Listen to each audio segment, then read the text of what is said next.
ನಮ್ಮೆಲ್ಲ ವೀಕ್ಷಕರಿಗೆ ದೀಪಾವಳಿ ಹಬ್ಬದ ಶುಭಾಶಯಗಳು. ದೀಪಾವಳಿ ಅಂತ ಹೇಳಿದರೆ ಅದು ಬೆಳಕಿನ ಹಬ್ಬ. ಅದು ಕೇವಲ ಒಂದು ಪ್ರದೇಶಕ್ಕೆ ಸೀಮಿತವಾದದ್ದಲ್ಲ. ನಾವು ಭಾರತ ದೇಶದ ಬೇರೆ ಬೇರೆ ಕಡೆಗಳಲ್ಲಿ ದೀಪಾವಳಿಯನ್ನು ಬೇರೆ ಬೇರೆ ರೀತಿಯಲ್ಲಿ ಆಚರಣೆ ಮಾಡ್ತೇವೆ. ಸಾಮಾನ್ಯವಾಗಿ ಕರಾವಳಿಯ ಭಾಗದಲ್ಲಿ ತುಳುವರ ಒಂದು ವಿಶೇಷ ಹಬ್ಬವಾಗಿ ದೀಪಾವಳಿ ಆಚರಿಸಲ್ಪಡುವಂಥದ್ದು. ಪೌರಾಣಿಕ ಹಿನ್ನೆಲೆ ನಮಗೆಲ್ಲ ಗೊತ್ತಿರುವಂಥದ್ದು. ಬಲಿಚಕ್ರವರ್ತಿಯ ಒಂದು ಆಳ್ವಿಕೆ ಇದ್ದಂತಹ ಕಾಲದಲ್ಲಿ ದೇವೇಂದ್ರಾದಿಗಳನ್ನವ ದೆಸೆಗೆಡಿಸಿದಂತಹ ಸಂದರ್ಭ 100 ಯಾಗಗಳನ್ನು ಮಾಡ್ತಾನೆ. ಆ 100ನೆಯ ಯಾಗವನ್ನು ಮಾಡುವ ಸಂದರ್ಭದಲ್ಲಿ ಇಂದ್ರ ಪದವಿ ಬಿಟ್ಟುಕೊಡ್ಬೇಕಾಗ್ತದೆ ಅಂತ ಹೇಳಿ ದೇವೇಂದ್ರ ಎಲ್ಲ ದೇವತೆಗಳನ್ನೆಲ್ಲ ಸೇರಿಸಿಕೊಂಡು ಮಹಾವಿಷ್ಣುವಿನ ಬಳಿಗೆ ಹೋಗಿ ಅವನಲ್ಲಿ ಪ್ರಾರ್ಥನೆ ಮಾಡ್ತಾನೆ, ಈ ಸಂಕಷ್ಟದಿಂದ ನಮ್ಮನ್ನು ದೂರ ಮಾಡಬೇಕು ಅಂತ. ಹೇಗೂ ಶ್ರೀಹರಿ 10 ಅವತಾರಗಳ ಸಂಕಲ್ಪವನ್ನು ಹೊತ್ತದ್ದರಿಂದ ವಾಮನ ಅವತಾರವನ್ನು ತಾಳ್ತಾನೆ. ಅದಿತಿ ಕಶ್ಯಪರು ವಯೋವ್ರತವನ್ನು ಮಾಡಿ ವಾಮನನ್ನು ಪಡೆಯುತ್ತಾರೆ. ಅವನಿಗೆ ಉಪೇಂದ್ರ ಅಂತ ಹೆಸರುಂಟು. ಅವನು ಭೂಲೋಕಕ್ಕೆ ಬಂದು ಬಲಿಯ ಶಾಲೆಗೆ ಬರ್ತಾನೆ. ಬಂದವರಿಗೆಲ್ಲವನ್ನು ಕೊಡುವುದರಲ್ಲಿ ಸಿದ್ಧನಾಗಿದ್ದಂಥ ಬಲಿ ಏನು ಬೇಕು ಅಂತ ಕೇಳುವಾಗ ನನಗೆ 3 ಹೆಜ್ಜೆ ಭೂಮಿ ಕೊಡಬೇಕು ಅಂತ. ಈ ಪುಟ್ಟ ಬಾಲಕ 3 ಹೆಜ್ಜೆಯಲ್ಲಿ ಏನು ಮಾಡ್ತಾನೆ ಅಂತ ಅವನಿಗೆ ಆಶ್ಚರ್ಯ ಆಗ್ತದೆ. ಆದರೆ ಕೊಡ್ತೇನೆ ಅಂತ ಹೇಳಿದ್ರಿಂದ ಕೊಡುವುದಕ್ಕೆ ಸಿದ್ಧನಾಗ್ತಾನೆ. ಆ ಹೊತ್ತಿಗೆ ಯಾವಾಗ ಇವ ಧಾರಾಪೂರ್ವಕಕ್ಕೆ ಬಲಿ ದಾನ ಕೊಡ್ತೇನೆ ಅಂತ ಹೇಳಿದನೋ ಆಗ ವಾಮನ ಇದ್ದವ ತ್ರಿವಿಕ್ರಮನಾಗಿ ಬೆಳೆಯುತ್ತಾನೆ.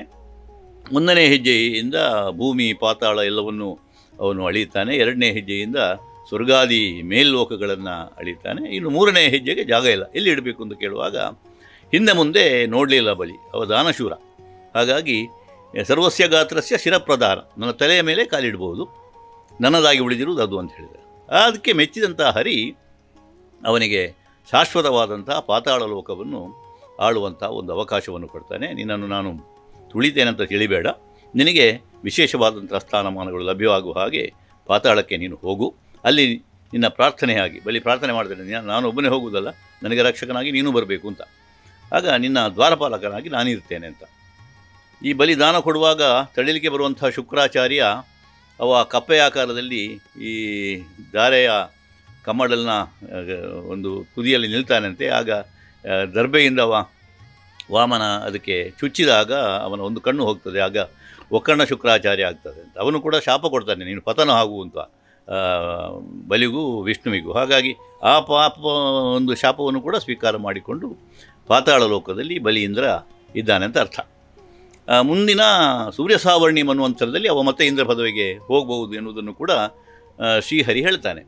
ಆದರೆ ಅವನಿಗೆ ಕೊನೆಗೆ ಹೋಗುವಾಗ ಏನಾಗ್ತದೆ ಅಂತ ಹೇಳಿದರೆ, ಈ ಭೂಲೋಕದಲ್ಲಿ ತಾನು ವಶಪಡಿಸಿಕೊಂಡಂತಹ ಸಾಮ್ರಾಜ್ಯ, ವಿಶೇಷವಾಗಿ ತುಳುನಾಡ ಬಲಿಯೇಂದ್ರ ಅಂತ ತುಳುವರವರನ್ನು ಹೇಳುವುದು, ತುಳುವಿನ ಒಬ್ಬ ಅರಸನಾಗಿದ್ದ ಅಂತ ಹೇಳಿ. ಹಾಗಾಗಿ ಈ ತುಳು ಸೀಮೆಗೆ ನಾನು ಯಾವಾಗ ಬರ್ಬೋದು ಅಂತ ಅವನು ಕೇಳುವಾಗ 3 ಅವಕಾಶಗಳನ್ನು ಕೊಡ್ತಾನೆ. ಒಂದು, ಆಟಿ ಅಮಾವಾಸ್ಯೆಯ ದಿವಸ ನೀನು ಆಳನ್ನು ಕಳುಹಿಸ್ಬೋದು. ಆಮೇಲೆ ಸೋಣ ಸಂಕ್ರಾಂತಿಯ ದಿವಸ ನಿನ್ನ ತಾಯಿ ಬಂದು ನೋಡಲಿ. ಆಮೇಲೆ ಬೊಂತೇಲ್ದ ಕೊಡಿಪರ್ಬ, ಈ ಕಾರ್ತಿಕ ಮಾಸದಲ್ಲಿ ಬರುವಂತಹ ಹಬ್ಬ, ಆ ದಿವಸ 3 ದಿನ ನೀನು ಭೂಲೋಕದಲ್ಲಿ ಇರಬಹುದು ಅಂತ. ಇದೊಂದು ವರವನ್ನು ವಿಷ್ಣು ಕೊಡ್ತಾನಂತೆ. ಹಾಗಾಗಿ ನಾವು ತುಳುವರು ಇಲ್ಲಿ ಏನು ಮಾಡ್ತೇವೆ ಅಂತ ಹೇಳಿದರೆ, ವಿಶೇಷವಾಗಿ ಹಬ್ಬಕ್ಕೆ ತುಳುವಿನಲ್ಲಿ ನಾವು ಪರ್ಬ ಅಂತ ಹೇಳೋದು. ಆದರೆ ವಿಶೇಷವಾಗಿ ಪರ್ಬ ಅಂತಲೇ ಹೆಸರು ಇರುವುದು ಈ ತುಳು ದೀಪಾವಳಿಗೆ. ತುಳುವರನ್ನ ತುಡಾರ ಪರ್ಬ ಅಂತ ನಾವು ಇದನ್ನು ಕರೀತೇವೆ. ಹಾಗಾಗಿ ಬಲಿರಾಯನನ್ನು ಎದುರಿಸುವುದಕ್ಕೆ ಅಥವಾ ಎದುರುಗೊಳ್ಳುವುದಕ್ಕೆ ತುಳುನಾಡಿನ ಜನ ಬಹಳ ಮೊದಲೇ ಸಿದ್ಧರಾಗ್ತಾರೆ. ಆಟಿ ಅಮಾವಾಸ್ಯೆಯ ದಿವಸ ಅವರು ಸಿದ್ಧರಾಗ್ತಾರೆ. ಆಟಿ ಅಮಾವಾಸ್ಯೆಯ ದಿವಸ ಪಿತೃಕಾರ್ಯವನ್ನೆಲ್ಲ ಮಾಡುವಂಥದ್ದು, ಸ್ಥಳ ಶುದ್ಧಿಗಳನ್ನೆಲ್ಲ ಮಾಡುವಂಥದ್ದೆಲ್ಲ ಉಂಟು. ಮನೆಯ ಯಜಮಾನ ಅಲ್ಲಿ ಪಿತೃತರ್ಪಣ ಮಾಡುವಂಥದ್ದೆಲ್ಲ ಉಂಟು. ಆ ಕಾಲಕ್ಕೆ ಬಲಿಯೇಂದ್ರನ ಆಳುಗಳು ಬಂದು ನೋಡ್ತಾರೆ ಅಂತ ಲೆಕ್ಕ. ಆಮೇಲೆ ಸೋಣ ಸಂಕ್ರಾಂತಿ, ನಾವು ಮೊಟ್ಟಿಲ್ ದಜ್ಜೆ ಅಂತ ಇಲ್ಲಿ ಮಾಡ್ತೇವೆ, ಲಕ್ಷ್ಮೀ ಪೂಜೆಯೂ ಕೂಡ ಒಂದು ಲೆಕ್ಕ ಅದು. ಮತ್ತೊಂದು ಬಲಿಯೇಂದ್ರನ ತಾಯಿಯನ್ನು ಎದುರುಗೊಳ್ಳುವಂಥ ರೀತಿ ಅಂತ. ಆ ಸೋಣ ಸಂಕ್ರಾಂತಿಯ ದಿವಸ ನಾವೆಲ್ಲ ಮನೆಯನ್ನೆಲ್ಲ ಶುದ್ಧ ಮಾಡಿ ಆಟಿಯನ್ನು ಹೊರಗೆ ಹಾಕುವಂಥದ್ದು, ಆಟಿ ವಿದಾಯವಾಡನೆ ಅಂತ ಹೇಳ್ತೇವೆ. ಆಷಾಢದ ಮಾಸದ ಕೊನೆಯ ದಿವಸ ಅದು. ಆ ದಿವಸ ಸಿಹಿಯನ್ನೆಲ್ಲ ಮಾಡುವಂಥದ್ದುಂಟು. ಹಾಗೆ ಅಲ್ಲಿಂದಲೇ ಆರಂಭ ಆಗ್ತದೆ ಈ ದೀಪಾವಳಿಯ ಸಿದ್ಧತೆಗಳು. ಆಮೇಲೆ ನಮಗೆ ಸಾಮಾನ್ಯವಾಗಿ ಈ 3 ದಿವಸಗಳ ಒಂದು ಹಬ್ಬ ದೀಪಾವಳಿ. ಅದು ಯಾವಾಗ ಬರ್ತದೆ ಅಂತ ಹೇಳಿದ್ರೆ, ಅಶ್ವಿಜ ಮಾಸದ ಚತುರ್ದಶಿಯಿಂದ ತೊಡಗಿ ಕಾರ್ತಿಕ ಮಾಸದ ಒಂದು ಅಮಾವಾಸ್ಯೆ ಮತ್ತು ಅದರ ಪಾಡ್ಯ ದಿವಸ, ಈ 3 ದಿವಸ ಈ ಸಾಮಾನ್ಯವಾಗಿ ಆಶ್ವಯುಜ ಮಾಸದ ಚತುರ್ದಶಿ ಅಂತ ಹೇಳಿದರೆ ಆ ದಿವಸ ತುಳುವರು ಏನು ಮಾಡ್ತಾರೆ ಅಂದರೆ ನರಕ ಚತುರ್ದಶಿಯನ್ನು ಆಚರಿಸುವುದು. ಅದಕ್ಕೂ ಕಥೆ ಇದೆ, ನರಕಾಸುರನ ಕಥೆ ತಮಗೆಲ್ಲ ಗೊತ್ತಿರುವಂಥದ್ದು. ನರಕಾಸುರನ್ನು ವಧೆ ಮಾಡಿದ ಮೇಲೆ ಕೃಷ್ಣದೇವರು ಎಣ್ಣೆ ಹಚ್ಚಿ ಸ್ನಾನ ಮಾಡ್ತಾನೆ ಅಂತ ಆ ದಿನವನ್ನು ತುಳುವರು ಮತ್ತೆ ಆಚರಣೆ ಮಾಡಿಕೊಂಡು ಬರ್ತಾರೆ ಅಂತ. ಹಾಗಾಗಿ ಈ ಚತುರ್ದಶಿಯ ದಿವಸ ಮನೆಯಲ್ಲೆಲ್ಲ ಶುದ್ಧ ಮಾಡಿಕೊಂಡು ಅಲ್ಲಿ ಹಿತ್ತಾಳೆಯ ಹಂಡೆ, ಆ ಹಂಡೆಯನ್ನು ತೊಳೆದು ಅದಕ್ಕೆ ನೀರು ತುಂಬಿಸಿ ಅದಕ್ಕೆಲ್ಲ ಪರಿಶುದ್ಧದ ತರಕಾರಿಯ ಒಂದು ಬಳ್ಳಿಯನ್ನೆಲ್ಲ ಅದಕ್ಕೆ ಸುತ್ತಲಿಕ್ಕುಂಟು. ಸಾಮಾನ್ಯವಾಗಿ ಮುಳ್ಳು ಸೌತೆಯ ಬಳ್ಳಿಯನ್ನು ಸುತ್ತುವಂಥದ್ದು ಇದೆಲ್ಲ ಇದೆ. ಆಮೇಲೆ ಮರುದಿವಸ ಬೆಳಿಗ್ಗೆ ಬೆಳಕು ಹರಿಯುವುದಕ್ಕೆ ಮೊದಲೇ ಮನೆಯವರೆಲ್ಲ ಸ್ನಾನ ಮಾಡಬೇಕು, ಬಿಸಿ ಮಾಡಿ ಹಂಡೆ ಕಾಯಿಸಿ ಬಿಸಿ ಮಾಡಿ ಸ್ನಾನ ಮಾಡಬೇಕು. ಗಂಡನನ್ನು ಹೆಂಡತಿಯೇ ಮೇಯಿಸಬೇಕು ಅಂತಲೂ ಕೂಡ ಉಂಟು. ಎಣ್ಣೆ ಹಚ್ಚುವಾಗ ಆ ಎಣ್ಣೆಗೆ ಸ್ವಲ್ಪ ಅರಸಿನ ಹುಡಿಯನ್ನೆಲ್ಲ ಹಾಕಲಿಕ್ಕುಂಟು. ಮನೆ ಮಂದಿಯೆಲ್ಲ ಅವತ್ತು ಸ್ನಾನ ಮಾಡಿ ತಲೆ ಸ್ನಾನ ಮಾಡುವುದು, ಆಮೇಲೆ ಸಿಹಿ ಊಟ ಮಾಡುವುದು, ಮಧ್ಯಾಹ್ನ ಎಲ್ಲ ಗಮ್ಮತ್ತು ಎಲ್ಲ ಮಾಡಿಕೊಳ್ಳಿಕ್ಕೆ ಉಂಟು. ಆ ದಿವಸವೇ ಸಾಮಾನ್ಯವಾಗಿ ಲಕ್ಷ್ಮೀ ಪೂಜೆಯನ್ನು ಕೂಡ ಮಾಡ್ತಾರೆ. ಅದನ್ನು ದೇವರ ಹಬ್ಬ ಅಂತ ನಾವು ಕರೆಯುವಂಥದ್ದು. ಲಕ್ಷ್ಮೀ ಪೂಜೆ ಆದ ಮೇಲೆ ಮರುದಿವಸ, ಅದು ಅಮಾವಾಸ್ಯೆಯ ಮರುದಿವಸ, ಅಮಾವಾಸ್ಯೆಯ ಮರುದಿವಸದ ಪಾಡ್ಯದ ದಿವಸ, ಕಾರ್ತಿಕ ಮಾಸದ ಮೊದಲ ದಿವಸ, ಅದು ಬಲೀಂದ್ರನ ಪೂಜೆ. ಆ ದಿವಸ ಬಹಳ ವಿಶೇಷ. ತುಳುನಾಡಿನಲ್ಲಿ ಬಲಿಚಕ್ರವರ್ತಿಯನ್ನು ಎದುರುಗೊಳ್ಳುವುದಕ್ಕೆ ಬೇಕಾಗಿ ಈ ಗೂಡು ದೀಪವನ್ನು ಹಾಕ್ತಾರೆ ನೋಡಿ.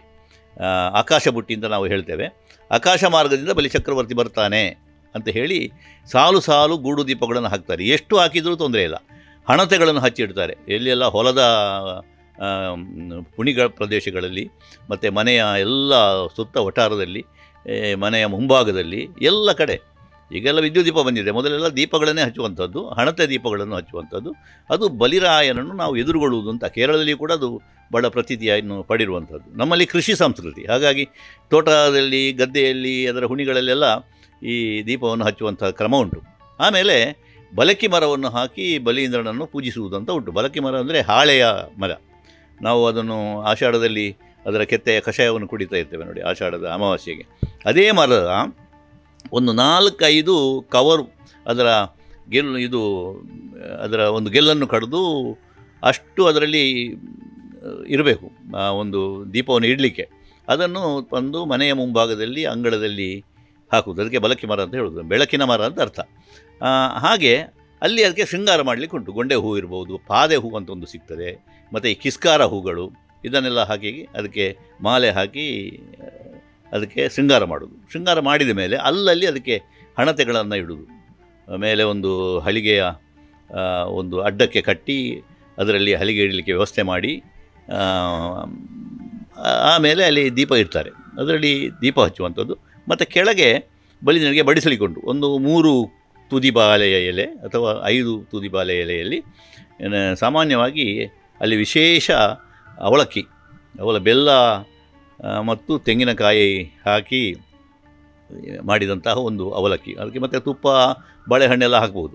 ಮತ್ತು ಆಮೇಲೆ ನೀರು ದೋಸೆ ಇದನ್ನೆಲ್ಲ ಇಟ್ಟು ಅಲ್ಲಿ ಸಿಯಾಳವನ್ನು ಕೂಡ ಇಟ್ಟು ಕೂವು ಕರೆಯುವುದು ಅಂತ ಉಂಟು. ಬಲಿಯಂದ್ರನ್ನು ಕರೆಯುವುದು ಅಂತ, ಕೂವು ಬಲಿಯಂದ್ರ, ಬಲಬಲ ಬಲಿಯಂದ್ರ ಅಂತ ಕರೀಲಿಕ್ಕೊಂಡು ಮನೆಯವರೆಲ್ಲ ಅದಕ್ಕೆ ಒಂದು ಪೂವರಿ ಅಂತ ಹಾಕಿ ಕರೆಯುವಂಥದ್ದು. ಅದು ಹೊಸ ಬಟ್ಟೆಯನ್ನು ಕೂಡ ಅವತ್ತು ಉಡಬೇಕು ಅಂತ ಲೆಕ್ಕ. ಅದಾದ ಬಳಿಕ ಅದಕ್ಕೆ ಮರ ಆಲೋಣೆ ಅಂತ ಹೇಳ್ತೇವೆ, ಬಲಿ ಅಂದರೆ ಲೆಪ್ಪುನೆ ಅಂತ ಹೇಳ್ತೇವೆ. ಅದು ಆಚರಣೆ ಆದ ಮೇಲೆ ಹಟ್ಟಿಯಲ್ಲಿರುವಂತಹ ದನಕರುಗಳಿಗೆ ಗೋಪೂಜೆಯನ್ನು ಮಾಡುವಂಥದ್ದುಂಟು. ಅದೊಂದು ಗೆರಸೆಯಲ್ಲಿ ಒಂದಷ್ಟು ಹೊದಲು ಮತ್ತು ಅವಲಕ್ಕಿಯನ್ನು ಹಾಕಿ ಅದರ ಮೇಲೆ ತೆಂಗಿನಕಾಯಿಯನ್ನು ಕಡಿದು ಅದಕ್ಕೆ ಎಣ್ಣೆ ಹಾಕಿ ಅದರಲ್ಲಿ ದೀಪವನ್ನು ಹೊತ್ತಿಸಿ ಆರತಿ ಬೆಳಗುವಂಥದ್ದು. ಎಲ್ಲ ದನಕರುಗಳಿಗೆಲ್ಲ ಆರತಿ ಬೆಳಗಿಸಿ ಅದಕ್ಕೆ ಕುಂಕುಮ ಹಾಕಿ ಅದಕ್ಕೆ ತಿನ್ನಲಿಕ್ಕೆ ಅವಲಕ್ಕಿಯನ್ನು ಅಥವಾ ನೀರುದೋಸೆಯನ್ನು ಕೊಡುವಂಥದ್ದು ಉಂಟು. ತುಡಾರ್ ಮಗ ತುಡಾರ್ ಅಂತ ಗೋಪೂಜೆಯನ್ನು ಮಾಡಿ, ಇದು ಕೃಷಿ ಸಂಸ್ಕೃತಿಯಲ್ಲಿ ಇರುವಂಥದ್ದು. ಇದು ಎಲ್ಲ ಬಲಿಪಾಡ್ಯಮೆಯ ದಿವಸ ನಡೀತದೆ. ಆಮೇಲೆ ಒಳ್ಳೆಯ ಒಂದು ಊಟ, ಔತಣದ ಊಟ ಎಲ್ಲ ಮಾಡುವಂಥದ್ದುಂಟು. ಆಮೇಲೆ ಪ್ರತಿಪದೆಯ ದಿವಸ ಮುಕ್ತಾಯ ಅಂತ ಲೆಕ್ಕ. ಹಾಗಾಗಿ ಸಾಮಾನ್ಯವಾಗಿ 3 ದಿವಸದ ಬಲಿಯಂದ್ರನ ಹಬ್ಬ. ಇದನ್ನು ಬೇರೆ ಬೇರೆ ಕಡೆ ಆಚರಣೆ ಮಾಡ್ತಾರೆ. ಈಗ ನಮ್ಮಲ್ಲಿ ಕೃಷಿ ಸಂಸ್ಕೃತಿ ಕಡಿಮೆ ಆಗಿದೆ. ಹಳ್ಳಿಗಳಲ್ಲಿ ಆಚರಣೆ ಇದ್ದರೂ ಕೂಡ ಪೇಟೆಯಲ್ಲಿ ಹೆಚ್ಚು ಜನ ಇರುವುದರಿಂದ ಪೇಟೆಯಲ್ಲಿ ಕೂಡ ಅದನ್ನು ಮಾಡ್ತಾರೆ. ಈಗ ಆಕಾಶ ಬುಟ್ಟಿ, ಗೂಡು ದೀಪಗಳನ್ನೆಲ್ಲ ಮಾಡುವಂಥದ್ದೊಂದು ಸ್ಪರ್ಧೆ ಕೂಡ ಆಗ್ತಾಯಿದೆ. ಮನೆ ಮನೆಯಲ್ಲಿ ದೀಪಗಳನ್ನು ಬೆಳಗಿಸುವಂಥದ್ದನ್ನು ಕೂಡ ನಾವು ಕಾಣ್ತೇವೆ. ಅಂತೂ ಒಟ್ಟು ನಮ್ಮ ಈ ಸಂಸ್ಕೃತಿಯನ್ನು ಉಳಿಸಿಕೊಳ್ಳುವುದಕ್ಕೆ ಬೇಕಾಗಿ ಈಗ ಕೆಲವು ಸಂಘ ಸಂಸ್ಥೆಗಳು ಕೂಡ ದೀಪಾವಳಿ ಹಬ್ಬವನ್ನು ಆಚರಿಸುವಂಥದ್ದು ಉಂಟು. ಒಟ್ಟಿನಲ್ಲಿ ಇದರ ಮುಖ್ಯ ಆಶಯ ಇಷ್ಟೇ, ಬೆಳಕು ಎನ್ನುವಂಥದ್ದು ಅದು ಜ್ಞಾನದ ಸಂಕೇತ. ಕತ್ತಲೆಯನ್ನು ನಿವಾರಿಸುವಂತಹ ಬೆಳಕು ನಮಗೆ ಬರಬೇಕು. ನಮ್ಮ ಪರಂಪರೆಯನ್ನು ನಾವು ಬಿಡಬಾರದು, ಸಂಸ್ಕೃತಿಯನ್ನು ಉಳಿಸಿಕೊಳ್ಳಬೇಕು ಎನ್ನುವ ದೃಷ್ಟಿಯಿಂದ ಈ ದೀಪಾವಳಿಯನ್ನು ಬೆಳಕಿನ ಹಬ್ಬವಾಗಿ ಆಚರಿಸ್ತೇವೆ. ಇದೊಂದು ಸಮೃದ್ಧಿಯ ಮತ್ತು ನಮಗೆ ಒಂದು ರೀತಿಯ ಸಂಸ್ಕಾರ ಕೊಡುವಂಥ ಹಬ್ಬ ಅಂತ ಪ್ರತೀತಿ.